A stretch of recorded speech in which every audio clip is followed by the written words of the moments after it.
ఈరోజు తెలంగాణ వ్యాప్తంగా బతుకమ్మ పండుగ పెద్ద ఎత్తున ఇవాళ ఒక ఆహ్లాదకరమైనటువంటి ఒక వాతావరణంలో ఇవాళ తెలంగాణ రాష్ట్రంలో జరుపుకుంటా ఉన్నారు. బతుకమ్మ మనందరికీ కూడా తరతరాలుగా తాత ముత్తాతల దగ్గర నుండి కూడా తెలిసినటువంటి ఒక పండుగే. కానీ అటువంటి బతుకమ్మ పండుగను గౌరవనీయులు తెలంగాణ ఉద్యమ నాయకులు కేసీఆర్ గారు దాన్ని ఒక ఉద్యమ బావుటగా మార్చినటువంటి ఒక పరిస్థితిని మనం ఈ సందర్భంగా గుర్తు చేసుకోవాలి. తెలంగాణ ఉద్యమంలో కేసీఆర్ గారు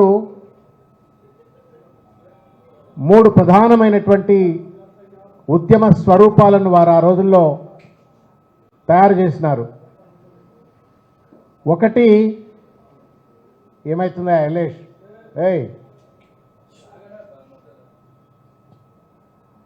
కేసీఆర్ గారు తెలంగాణ ఉద్యమ కాలంలో అద్భుతమైనటువంటి ఒక రీతిలో ఒక తెలంగాణ తల్లి విగ్రహాన్ని రూపొందించి ఆ తెలంగాణ తల్లి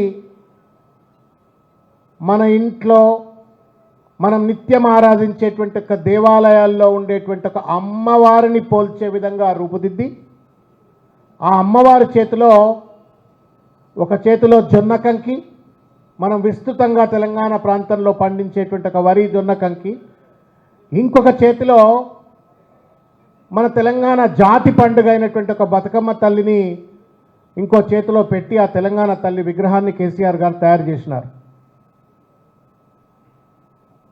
అట్లా ఒక విగ్రహాన్ని ఆ రోజు కేసీఆర్ గారు తెలంగాణ రాష్ట్ర సమితి కార్యాలయమైన తెలంగాణ భవన్లో ఆయన మొదలు పెడితే వేలాది తెలంగాణ పల్లెల్లో గల్లీల్లో లక్షలాది విగ్రహాలు వేలాది విగ్రహాలు తెలంగాణ వ్యాప్తంగా తెలంగాణ తల్లిని పెట్టుకొని దాని చుట్టూ జై తెలంగాణ అంటూ తెలంగాణ తల్లికి వందనం అంటూ తెలంగాణ ఉద్యమాన్ని స్ఫూర్తిని అందించిన ఒక అద్భుతమైన ఒక విగ్రహం ఒకటి.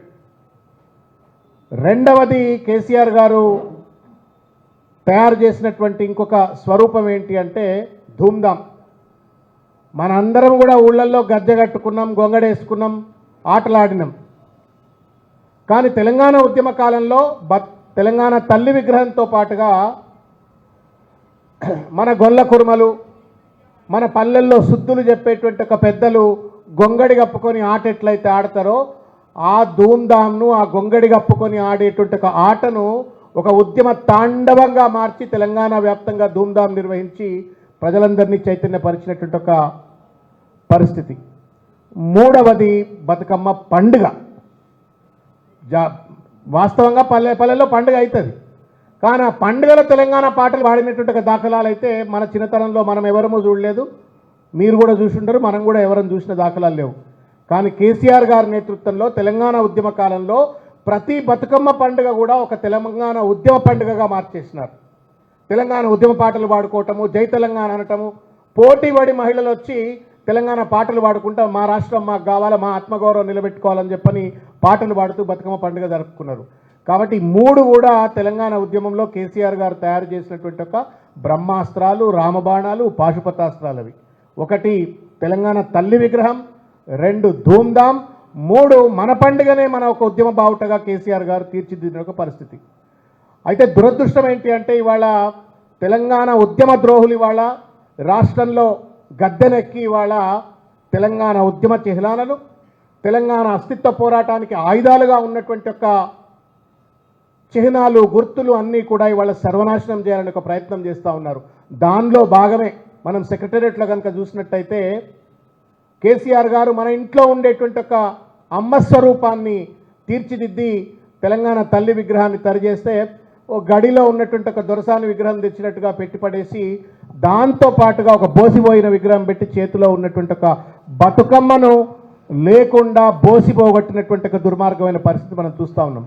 అంటే మనం నిత్యంగా మన మహిళలు, కోటాను కోట్ల మంది తెలంగాణ మహిళలు గౌరవించి, ప్రేమించి, భక్తి భావనతో ఆటాడేటువంటి ఒక బతుకమ్మను రాష్ట్ర తెలంగాణ తల్లి చేతిలో నుండి తీసివేసి మొత్తం తెలంగాణ ఉద్యమం పైన, తెలంగాణ అస్తిత్వం పైన, తెలంగాణ మహిళలను అగౌరవపరిచినటువంటి ఒక దుర్మార్గమైనటువంటి ఒక పరిస్థితి ఇవాళ రాష్ట్రంలో కొనసాగుతోంది. అది రేవంత్ రెడ్డి గారి యొక్క ప్రభుత్వం చేసినటువంటి ఒక దాష్టికం.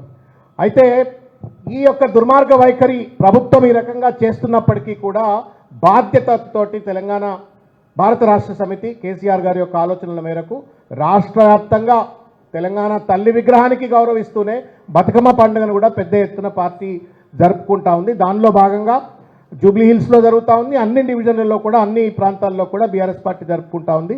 ప్రత్యేకించి రేపు షేక్పేట్లో, మనమంతా షేక్పేట్ వాసులం కాబట్టి రేపు షేక్పేట్లో ఇంతకుముందు పెద్దలు ముఠగోపాల్ గారు చెప్పినట్టుగా సక్కుబాయి గ్రౌండ్స్లో పోచమ్మ టెంపుల్ దగ్గర ఉన్నటువంటి ఒక సక్కుబాయి గ్రౌండ్స్లో దాదాపు 5,000 మంది మహిళలతో పెద్ద ఎత్తున బతుకమ్మ పండుగను నిర్వహించుకోనున్నాము. మేము చేతులెత్తి నమస్కారం చేసి మొత్తం షేక్పేట్ గ్రామంలో కానీ ఓయూ కాలనీలో కానీ మొత్తం షేక్పేట్ డివిజన్లో ఉన్నటువంటి ఒక మహిళామణులకు కావచ్చు, మగవాళ్లకు, ఆడవాళ్లకు, చిన్నపిల్లలకు అందరికీ కూడా పెద్ద ఎత్తున ఒక జాతరగా రేపు షేక్పేట్ జాతరగా బతుకమ్మ పండుగ మనం జరుపుకోబోతా ఉన్నాం. కాబట్టి ఆ బతుకమ్మ పండుగలో వచ్చి పాల్గొనాలని చెప్పని, అమ్మవారికి అర్చన చేయాలని చెప్పని, బతుకమ్మ పండుగను పూల పండుగను మంచిగా జరుపుకోవాలని చెప్పని కోరుతా ఉన్నాము. దాంతోపాటు కేసీఆర్ గారు ప్రతి సంవత్సరం అధికారంలో ఉన్నప్పుడు కేసీఆర్ గారు మొట్టమొదటి సంవత్సరం నుండి చివరి వరకు కూడా వారు బతుకమ్మ సందర్భంగా, దసరా సందర్భంగా మహిళలందరికీ కూడా పసుపు కుంకుమతో పాటు చీరలు అందించినటువంటి ఒక మహానుభావుడు కేసీఆర్ గారు. ఆ పరంపర దురదృష్టం ఏంటంటే నా రంజాన్ కా తోఫా హై, నా దసరా కా తోఫా హై. అవి रेवंत रेड्डी साहब हुकूमत में आने के बाद में ना रमजान का तोहफा है ना बతుకమ్మ का तोहफा है. కానీ కేసీఆర్ గారు అధికారం ఉన్నా లేకపోయినా పర్వాలేదు, మా మహిళలకు మాత్రం తప్పనిసరిగా నేను అండగా ఉంటానని చెప్పని జూబ్లీ హిల్స్లో పెద్ద ఎత్తున చీరలు, రేపు 5,000 చీరలు షేక్పేట్ డివిజన్లో కేసీఆర్ గారు కానుకగా మేము పంచబోతా ఉన్నాము. కాబట్టి మేము షేక్పేట అమ్మలకు, అక్కలకు, చెల్లెళ్లకు ప్రేమపూర్వకంగా కేసీఆర్ గారి తరఫు నుండి మేము ఆహ్వానం తెలియజేస్తూ ఉన్నాం. తప్పనిసరిగా ఈ బతుకమ్మ పండుగలో భాగం పంచుకోండి. కేసీఆర్కి ఇచ్చేటువంటి ఒక పసుపు కుంకుమతో కూడుకున్న చీరను దయచేసి ఆయన ఆశీర్వాదాన్ని, ఆయన ప్రేమను పొందాలా అని చెప్పని కోరుతా ఉన్నాను. అదేవిధంగా మీడియా పెద్దలంతా మాకంటే ఎక్కువ గల్లీ గల్లీ తిరిగి ప్రజల సమస్యలు నిరంతరం తెలుసుకునేటువంటి ఒక జూబ్లీ హిల్స్ కీలకమైనటువంటి ఒక పాత్రికేయ మిత్రులంతా ఉన్నారు. కాబట్టి మీ ద్వారా నేను కొన్ని విషయాలు జూబ్లీ హిల్స్ సంబంధించినటువంటి ఒక ప్రజలకు కూడా తెలియజెప్పాలని చెప్పని నేను కోరుకుంటా ఉన్నాను. వాస్తవానికి ఈ కొద్ది కాలంలో ఎన్నికల పేరు మీద మా మోటా గోపాల్ అన్న, తర్వాత హమారే మసీబాయ్, హమారే ముజీబ్ బాయ్, మేమంతా కూడా ఈ జూబ్లీ హిల్స్ ప్రాంతంలో బాగా తిరుగుతూ ఉన్నాం. తిరుగుతుంటే మాకు బాధ కలిగించేటువంటి చాలా అంశాలు కూడా ఈ సందర్భంగా మా కళ్ళకు కనబడ్డాయి. అవి మీ ద్వారా మేము ప్రజలకు మరొకసారి ఎత్తి చూపాలని చెప్పని ప్రయత్నం చేస్తూ ఉన్నాం. ఒకానొక సందర్భంలో గ్లోబల్ హైదరాబాద్, ఇది గ్లోబల్ బ్రాండ్ హైదరాబాద్, కానీ దానికి గుండెకాయ లాంటి నియోజకవర్గం జూబ్లీ హిల్స్ నియోజకవర్గం. అటువంటి జూబ్లీ హిల్స్ నియోజకవర్గంలో గ్లోబల్ హైదరాబాద్ ఇవాళ గార్బేజ్ హైదరాబాద్గా మారిపోయింది. ఇవాళ షేక్పేట్ డివిజన్ కావచ్చు, లేకపోతే బోరబండ కావచ్చు, రహమత్ నగర్ కావచ్చు, లేకపోతే సోమాజిగూడ, తర్వాత శ్రీనగర్ కాలనీ కావచ్చు, అన్ని ఎర్రగడ్డ కావచ్చు, ఏ డివిజన్కి పోతే కూడా, ఏ గల్లీకి పోతే కూడా ఇవాళ అనేక సమస్యలతో, ఆ సమస్యలేమీ బ్రహ్మాండమైన సమస్యలు కావు, మనసుంటే మార్గం ఉన్నట్టుగా చిత్తశుద్ధి ఉన్నట్టయితే జిహెచ్ఎంసీ కానీ ప్రభుత్వం కానీ వెంటనే పరిష్కరించగలిగేటువంటి సమస్యలు అవి. చెత్త తీయడానికైతే రేవంత్ రెడ్డి ఒళ్ళు పోసుకోవాల్సిన అవసరం లేదు కదా. ఆయన అన్నాడు కదా, నా ఒంటి కోసుకున్నా కానీ ఒక రూపాయి పుట్టట్లేదని చెప్పని. చెత్త తీయడానికైతే కష్టపడాల్సిన అవసరం లేదు. జిహెచ్ఎంసీని పురమాయిస్తే చెత్త తీయచ్చు. ఇవాళ ఏ సందుకు పోయినా చెత్త తీయట్లేరు, ఏ నాలాల పోయినా నాలాల పూడిక తీయలేదు. ఏ నాలా ఇవాళ చిన్న 10 నిమిషాల వర్షం పడితే మొత్తం నాలాలన్నీ పొంగిపోతూ ఉన్నాయి, నాలాల నీళ్ళన్నీ ఇండ్లలోకి వస్తూ ఉన్నాయి, నాలాలో పడి ఇవాళ డ్రైనేజీల్లో పడి ఇవాళ కొట్టుకపోతున్నటువంటి ఒక పరిస్థితి.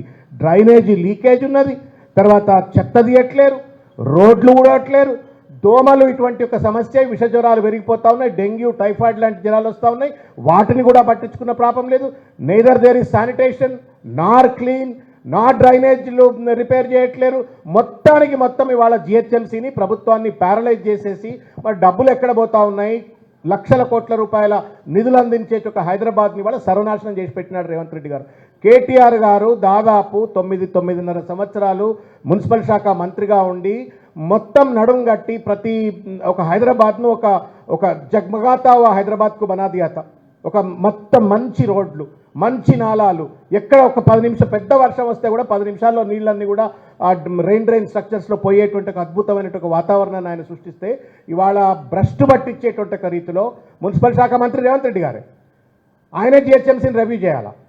కాబట్టి పూర్తి వైఫల్యంతో, అసమర్థతతో ఇవాళ జిహెచ్ఎంసీని పండబెట్టినాడు, ప్రభుత్వాన్ని పండబెట్టినాడు, హైదరాబాద్కు ఉన్నటువంటి ఒక బ్రాండ్ ఇమేజ్ను సర్వనాశనం చేసి వాళ్ళ మంచినీటి సమస్య, కరెంటు కోతలు అనేటువంటివి హైదరాబాద్ తెలియదు, కానీ వాళ్ళ మళ్ళీ ఈ దొరవారి పుణ్యమా అని చెప్పని వాళ్ళ పెద్ద ఎత్తున కరెంటు కోతలు. కాబట్టి జూబ్లీహిల్స్ ప్రజలు ఇన్ని రకాల ఇబ్బందులు పడుతూ ఉన్నారు. మేము ప్రభుత్వానికి విజ్ఞప్తి చేస్తూ ఉన్నాం, ఎన్నికలు వస్తాయి పోతాయి, కానీ ఇంత పెద్ద నగరం, ఎకనామిక్ ఇంజిన్ ఆఫ్ హైదరాబాద్ ఇది, తెలంగాణ ఇది. ఇక్కడ కనుక నగరం బాగుంటే ఇక్కడ ఆర్థిక పరిపుష్టత ఉంటుంది, ఇక్కడ ఆర్థిక పరిపుష్టత బాగుంటే తెలంగాణ అంతా బాగుంటుంది. ఇటువంటి ఎకనామిక్ ఇంజన్ అయినటువంటి తెలంగాణని వాళ్ళ నాశనం చేసే పరిస్థితి వాళ్ళ ఈ ప్రభుత్వంలో కనబడుతూ ఉంది. కాబట్టి బాధ్యతతో ఉండాలని చెప్పని ప్రభుత్వాన్ని కూడా కోరుతా ఉన్నాం. ప్రజలు కూడా దయచేసి ఈ దాష్టికాలు, రోడ్లలో ఊడలేనోడు, నాలాలు తీయలేనోడు, మంచినీరు సరిగ్గా అందించలేనోడు, కరెంటు కష్టాలు తీర్చలేనోడు, వీళ్ళు వచ్చి మళ్ళీ రేపు ఓట్లు అడిగేటువంటి ఒక పరిస్థితి ఏర్పడుతుంది. కాబట్టి వాళ్లకు సరియైన గుణపాఠం కూడా చెప్పాలని చెప్పని ప్రజలకు కూడా విజ్ఞప్తి చేస్తూ మరొకసారి మొత్తం జూబ్లీహిల్స్ కావచ్చు, తెలంగాణ ప్రజలందరికీ కూడా బతుకమ్మ శుభాకాంక్షలు, దసరా శుభాకాంక్షలు. ముఖ్యంగా జూబ్లీహిల్స్, షేక్పేట్ డివిజన్, మిగతా అన్ని డివిజన్లో ఉన్నటువంటి ప్రజలందరికీ కూడా దసరా పండుగ, బతుకమ్మ పండుగ శుభాకాంక్షలు తెలియజేస్తా ఉన్నాం. మీకు కూడా మీడియా మిత్రులకు, మీకు ఇంకేదో ప్రెస్ కాన్ఫరెన్స్ ఉందట, మాకు కొంచెం లేట్ అయింది, అయినా మీరు వెయిట్ చేసినారు. We are really thankful to you. మీకు, మీ పిల్లలకు, మీ కుటుంబ సభ్యులకు అందరికీ కూడా హృదయపూర్వకంగా దసరా బతుకమ్మ శుభాకాంక్షలు తెలియజేస్తా ఉన్నాం. రేపు పెద్దలు ముఠగోపాల్ గారు వస్తారు. వీలైతే కేటీఆర్ గారు బహుశా ఆయన అచ్చంపేట అక్కడ ఏదో ట్రావెల్ చేస్తూ ఉన్నారు, వారిని కూడా రిక్వెస్ట్ చేస్తాము. చాలామంది సీనియర్ నాయకులు, బీఆర్ఎస్ పార్టీకి సంబంధించిన సీనియర్ నాయకులు వస్తారు. ముఖ్యంగా ఇది షేక్పేట మహిళలకు సంబంధించినటువంటిది. మా అప్పీల్ ఏంటంటే ప్రతి ఇంటి నుండి కూడా మహిళలు రండి, మంచిగా మనస్ఫూర్తిగా అక్కడ ఉండేటువంటి ఒక బతుకమ్మ పండుగ సెలబ్రేషన్స్లో భాగస్వాములు కండి. పెద్ద ఎత్తున పోలీస్ పర్మిషన్స్ అన్నీ తీసుకున్నాము, ఎవరు ఏ ఇబ్బంది పెట్టకుండా పోలీస్ పర్మిషన్స్ తీసుకున్నాము. మంచిగా గ్రౌండ్ అంతా కూడా డెకరేట్ చేస్తాము. తర్వాత అన్ని రకాల మంగళ వాయిద్యాలు అన్నీ ఉంటాయి. కాబట్టి ఒక పండుగ వాతావరణంలో అక్కడికి రండి. కేసీఆర్ ఇచ్చేటువంటి ఒక పసుపు కుంకుమతో కూడుకున్న చీరను కూడా తీసుకోండి అని చెప్పి వాళ్ళందరినీ కోరుతా ఉన్నాం. Thank you.